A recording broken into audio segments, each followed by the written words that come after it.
Los países BRICS por primera vez superaron en términos económicos a los 7 países más industrializados del mundo, el llamado G7. Y eso no es algo que lo diga precisamente yo, sino prestigiosos medios occidentales y no occidentales que no pueden evitar no hacerse eco de una noticia tan trascendental como preocupante para algunos. Tan importante es que hay analistas intentando descifrar si ese dato de impacto significa o no una importante agitación geopolítica global. A mi criterio, sí, y hoy veremos por qué. Recordemos que el término BRIC, que en inglés hace referencia a ladrillo o bloque, fue acuñado en el 2001 por un analista del grupo de banca e inversión Goldman Sachs para describir las economías emergentes que en ese momento contaban con tasas de crecimiento muy rápidas. Y estos países eran Brasil, Rusia, la India y China. Se cree que este informe, que vaticinaba un futuro exitoso especialmente para China y la India, éxitos que por cierto 20 años después se van cumpliendo, motivó a estos países a reunirse por primera vez en el 2006 y a crear oficialmente el grupo BRIC en el 2009. Sudáfrica se unió en el 2010 dando forma al BRICS actual. Y desde entonces no han faltado candidatos que han querido y siguen queriendo unirse. En particular, Arabia Saudita, México, Argentina, Nigeria, Indonesia e Irán anunciaron sus intenciones. Aunque los BRICS nunca han declarado que su intención es hacer contrapeso a Estados Unidos y sus aliados, en particular al G7, desde la prensa occidental siempre se califica al BRICS como un grupo que busca un contrapeso a las políticas económicas y financieras internacionales de Estados Unidos. El G7, por el contrario al BRICS, es un grupo que tiene casi 50 años de historia y está conformado por Alemania, Canadá, Estados Unidos, Francia, Italia, Japón y Reino Unido. Y no es otra cosa que un foro político intergubernamental donde sus miembros son un grupo de países cuyo peso político, económico y militar es considerado relevante a escala global. Es común que describan al G7 como los 7 principales poderes económicos más avanzados del mundo, o al menos eso era hasta el año pasado, porque los BRICS en este 2023 ya los han adelantado. El consultor de una compañía de investigación macroeconómica con sede en Reino Unido publicó recientemente en Twitter una gráfica que muestra el crecimiento constante de los BRICS en comparación con el G7 y predice que en los próximos años la brecha irá en aumento. En este sentido, me gustaría recordar que en el 2009 la BBC publicó un preocupante artículo para Occidente, cuando el BRICS aún era BRIC sin Sudáfrica, que decía: el BRIC superará al G7 en 2 décadas, o sea, para el año 2030. Pero resulta que los BRICS ya han superado al grupo de los 7 países más industrializados del mundo este 2023. Pues actualmente los BRICS aportan al 31,5% del PIB mundial frente al 30,7% del G7. La pesadilla para Estados Unidos y sus aliados es que la tendencia al alza continuará en los próximos años, con China y la India a la cabeza. Es más, el periodista George Mack lo dejó clarísimo. Ya no se puede hablar más de que hay un mundo más desarrollado y otro en vías de desarrollo, sino de que mientras unos suben, otros bajan. Y los que suben son los países del BRICS y los que bajan son las potencias del G7. Ojo, estimado detractor, eso no lo digo yo. Esto lo dicen los datos macroeconómicos más actualizados. El G7 se reúne todos los años para discutir asuntos geopolíticos clave y soluciones globales a los problemas económicos, políticos y financieros, pero siempre salvaguardando sus propios intereses, que es así como funciona la política. Pero el hecho de que el G7 fuera superado por los países BRICS demuestra varios desarrollos geopolíticos importantes. En particular, el surgimiento de China como la principal potencia económica mundial por delante de Estados Unidos. Y con la India, miembro del BRICS, valga la redundancia, pisándole los pies a Estados Unidos en un futuro no muy lejano. Hace más de 10 años, muchos analistas anticipaban que el BRICS se convertiría en una cúpula de jefes de Estado con posibilidad de transformar la estructura del poder mundial.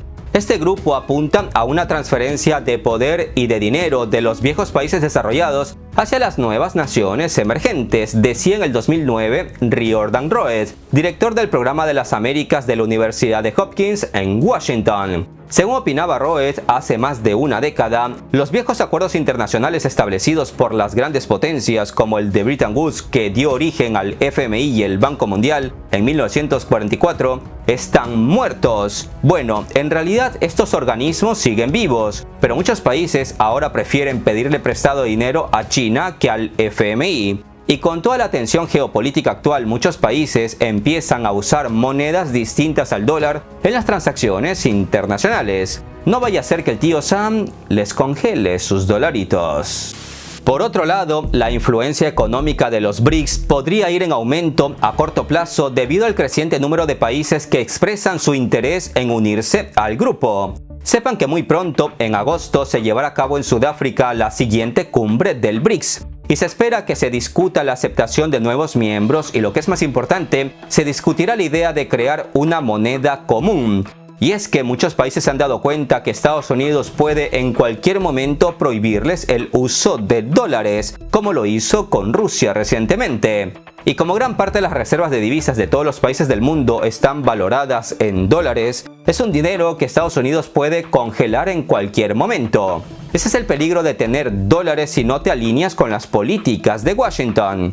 Entonces, lo que los BRICS buscan ahora es crear un sistema monetario y financiero internacional paralelo que sirva como una alternativa en caso de que Estados Unidos cierre o bloquee los canales financieros como el uso de dólares o del sistema SWIFT, tal y como desde el país de las libertades lo han hecho con varias naciones que considera rivales y enemigos geopolíticos. Y los BRICS no son precisamente super aliados de Estados Unidos. En un artículo del prestigioso semanario francés Le Journal du Dimanche, resaltan algo que siempre digo en mis videos. El poder que Estados Unidos se ganó tras la Segunda Guerra Mundial como primera potencia económica y como reorganizador del sistema económico a partir de los acuerdos de Bretton Woods de 1944, la creación del FMI y del Banco Mundial, y lo que es más importante, hacer de su moneda una referencia y una reina en el comercio mundial, son privilegios que Estados Unidos empieza a perder. El semanario francés resalta también que el grupo BRICS está por delante del G7 no solo económicamente, sino también demográficamente. 800 millones de personas viven en los países del G7, frente a 3.200 millones de personas que residen en los países del BRICS. Eso significa que el G7 representa el 10% de la población mundial, mientras que el BRICS representa el 40%. Y ya ni hablar si se unen países en vías de desarrollo y altamente poblados como Indonesia, Pakistán, Nigeria o México. Lo mejor de todo es que no se están uniendo para crear un bloque militar y de intimidación, sino que están fortaleciendo un bloque que busca el desarrollo de todos sus socios e integrantes. Hace unos meses, el presidente ruso Vladimir Putin instó al grupo BRICS a cooperar frente a lo que llamó acciones egoístas de las potencias occidentales. En particular, condenó los intentos de Estados Unidos y sus aliados occidentales de utilizar mecanismos financieros para responsabilizar a todo el mundo de sus propios errores en la política macroeconómica. En los últimos meses, Rusia y China, que valga la redundancia, forman parte del BRICS, se han acercado cada vez más en medio de las presentes tensiones de Rusia con Estados Unidos y Europa. No olvidemos que uno de los mayores temores del BRICS y de los países no alineados con Estados Unidos es que la mayor potencia mundial los sancione o, lo que es peor, les prohíba usar dólares, una moneda que ellos mismos pusieron a las órdenes de todo el mundo para comercializar internacionalmente. No en vano, hace unos años, los BRICS crearon el nuevo Banco de Desarrollo como alternativa al Banco Mundial y al Fondo Monetario Internacional, y también formaron un fondo común de reserva de divisas. Y son estos avances los que motivan a muchos otros países a unirse al BRICS, pues ven este bloque como una alternativa al FMI y al yuan, o a una nueva moneda que creen conjuntamente en el BRICS como una alternativa al dólar estadounidense. Y no es que el dólar sea malo, hasta hace no mucho todos seguían encantados comerciando con dólares estadounidenses. El problema es que cuando un país no se alinea con Washington, desde ahí lanzan sanciones y prohíben el uso de su moneda. Estados Unidos usa su divisa como una arma política y de chantaje. Y ese es precisamente el problema. Los BRICS están pasando por su mejor momento geopolítico, asegura Günther Meichol, subdirector del Instituto Alemán para Asuntos Internacionales y de Seguridad, quien subrayó además que los países del bloque están tratando de posicionarse como representantes del sur global, ofreciendo un modelo alternativo al G7. Pero para otros expertos, la posible transformación de los BRICS en una fuerza geopolítica dominante es dudosa. Aunque yo no lo veo dudoso, sino todo lo contrario. Veamos por qué. En febrero del 2023, China y Brasil, dos miembros del BRICS, valga la redundancia, firmaron un acuerdo que, entre otras cosas, fija el yuan como moneda en la que se realizarán los intercambios comerciales entre ambas naciones. De ser necesario para realizar transacciones transfronterizas, dejarán de usar el sistema de pagos transfronterizos SWIFT, un sistema que, como saben, no es un sistema de pagos independiente y transparente, pues es manejado desde Washington a su antojo para defender sus intereses y perjudicar a otros si lo desea. En ese sentido, el senador de Estados Unidos, Marco Rubio, salió muy molesto a explicar el acuerdo entre Brasil y China en una entrevista con Fox News. Escuchen lo que dijo, que es de verdadero impacto. Brasil, que es el país más grande en el hemisferio occidental al sur de Estados Unidos, firmó hace poco un acuerdo comercial con China donde estipulan que a partir de ahora comercializarán en sus propias monedas, sin tener en cuenta al dólar estadounidense. Ambas naciones están formando una economía que será completamente independiente de la de Estados Unidos. De aquí en 5 años ya no podremos imponerle sanciones a nadie, porque cada vez más países comercian en sus monedas nacionales y menos en dólares. Así ya no podremos imponerle sanciones a todos, explicó el senador estadounidense Marco Rubio sin sonrojarse. En la actualidad, los políticos estadounidenses ya ni siquiera se preocupan en ocultar la verdadera cara dura de la política internacional estadounidense, que se basa, según se desprende de sus palabras y no de las mías, en chantajes, sanciones, congelamientos y confiscaciones. Y hablando de chantajes, de eso no se salva nadie, ni siquiera sus aliados. Cada vez que un aliado de la talla de Francia, gobernada en estos momentos por Emmanuel Macron, propone independizarse de Estados Unidos, desde Washington se apresuran a ponerlos en su lugar y a chantajearlos. Para muestra, un botón. Hace poco, Macron visitó China para intentar poner a Xi Jinping en contra de Rusia y para, entre otras cosas, limar las asperezas entre el gigante asiático y la Unión Europea.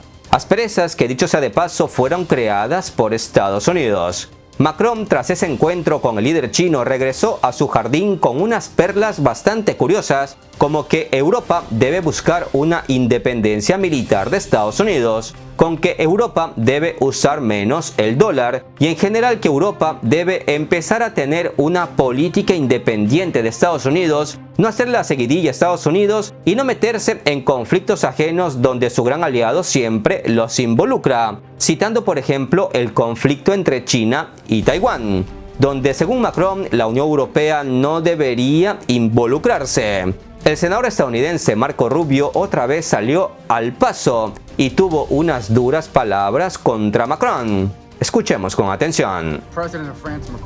El presidente francés Macron viaja a China, pasa unas 6 horas reuniéndose con Xi Jinping, luego regresa y les dice a los periodistas que, en primer lugar, es hora de que Europa acelere la independencia de Estados Unidos, que deje de depender de nosotros y del dólar, y en general independizarse para ser una tercera superpotencia. En segundo lugar, y esto es lo más interesante, dijo que Europa no debería involucrarse en conflictos que no les conciernen directamente. Esto se aplica principalmente al problema de Taiwán, un conflicto que involucra a Estados Unidos y a China. Creo que es hora de preguntarle a Europa si Macron habla por todos los países europeos y si ahora es el jefe de Europa o el más poderoso de sus líderes. Y si es así, es hora de que cambiemos algo. En primer lugar, durante muchos años, Europa en general y Francia en particular han dependido en gran medida de Estados Unidos para su defensa.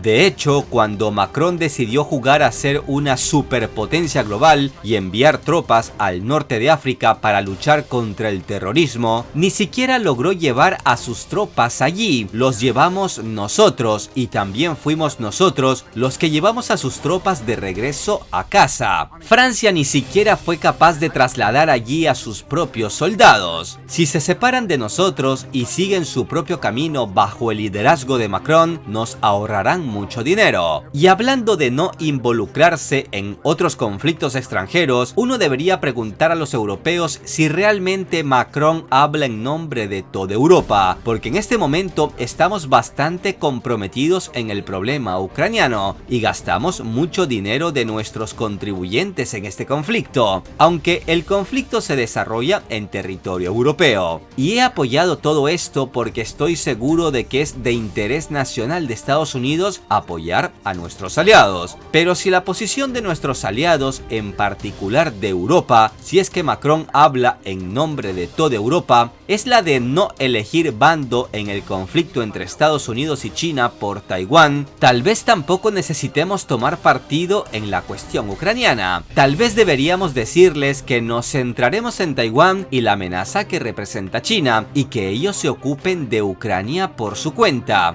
Así que hay que averiguar por quién habla Macron, si sus palabras son cosa suya o habla por toda Europa. Y esto hay que averiguarlo lo antes posible, porque en China sus palabras fueron recibidas con mucha alegría y entusiasmo. En general tenemos que averiguar qué posición quiere tomar Europa.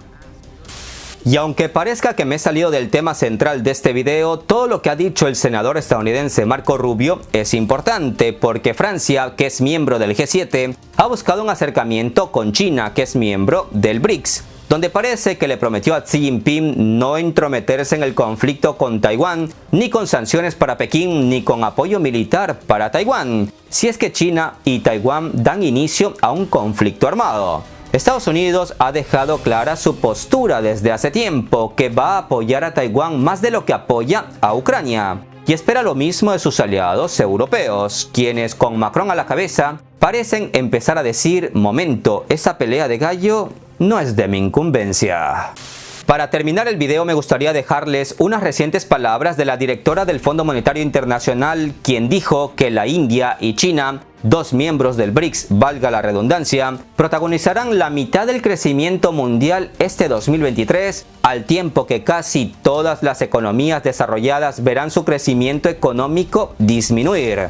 La directora del FMI sostuvo que la actividad económica se está desacelerando principalmente en Estados Unidos y la eurozona, donde unas tasas de interés más altas repercuten en la demanda. No olvidemos que, según pronósticos de importantes entidades financieras, a lo largo de esta década, la India superará a Japón y Alemania para convertirse en la tercera economía más grande del mundo, después de China y Estados Unidos. Y por otro lado, si bien Estados Unidos pueden permitirse intentar aislar a China, muchos países de la Unión Europea no pueden ir por ese mismo camino. Y Macron lo sabe. De ahí que haya ido a Pekín y luego haya dejado claro en indirectas que Francia no puede perder a China como socio comercial.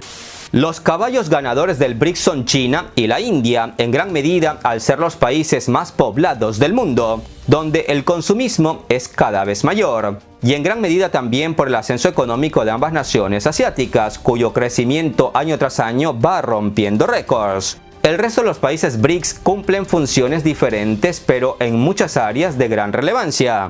Si finalmente se unen más países en vías de desarrollo al BRICS y si finalmente crean una moneda para que entre ellos dejen de usar el dólar estadounidense, la mayor pesadilla del senador Marco Rubio se hará realidad. Estados Unidos ya no podrá sancionar, intimidar, congelar dólares y chantajear a otros países como lo ha venido haciendo desde hace décadas. El mundo da vueltas, estimados amigos, y mientras el gran rey debilitado y envejecido aún cree que puede hacer y deshacer, lo cierto es que su reinado totalitario y despiadado global está llegando a su fin. Más que nada porque antiguos peones se han convertido en reyes, y las reglas no pueden seguir beneficiando solo a unos y perjudicando a otros. Ya veremos qué pasa. Un abrazo de paz y esperanza a todos. Hasta la próxima.